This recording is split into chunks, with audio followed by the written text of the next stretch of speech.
Where did you find this car? I found it in Sweden. It was on the internet, and I saw it, and I looked at a couple of pictures, and I went, oh boy, I'm going to buy that car. And I called him up and talked to him, and he told me all about it. He was a very nice guy, and took his phone and videoed it all, and told me all about it, and how he restored it and everything. And I went, that's great. So I bought it, and they put it on a boat and sent it to Baltimore, and then they put it on a truck and sent it right to my front door. So how much restoration process has been put into it besides you? Well, a lot. It was, I have pictures of it before it was restored, and it came out of California, out of a junkyard, and it was rusty and crusty, like they tend to be. But yeah, the fellow in Sweden, then he bought it from California and shipped it to Sweden, and then he did all the restoration. I have pictures of all the restoration where it was a complete frame off, you know, all the way down to the bare metal, every nut and bolt, the whole 9 yards. So, yeah. So, Randy, 2 wagons. We know that the Vomit Comet is yours as well from a previous video. It is. Why the wagons? I don't know. I just think they're cool, and they're such a piece of Americana. You know, back in these days and even into the 60s, it was like everybody had a station wagon. It's like nowadays everybody has those SUV things, you know.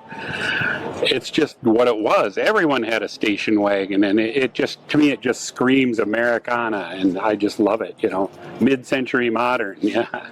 You have a favorite memory from childhood in this vehicle? Well, I don't know. In fact, actually, my parents never did own a station wagon, but nonetheless, my neighbors did, and a lot of my friends, growing up, parents and stuff like that.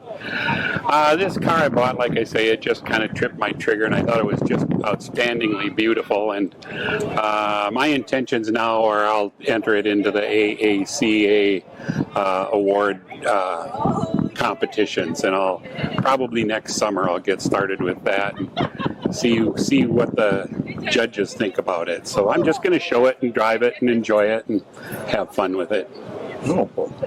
Standing here comparing it to the Vomit Comet, I'm noticing a lot of extra detailing that you don't see on that one.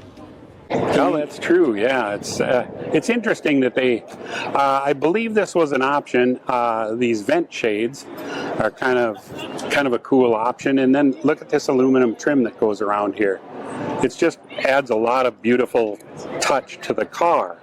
They kind of continued that shiny, chromy look on the inside of the door, on the door sill here. Yeah, and even down around the seat. And they really did them up pretty fancy. That's the one thing I appreciate is the attention to detail. Can you imagine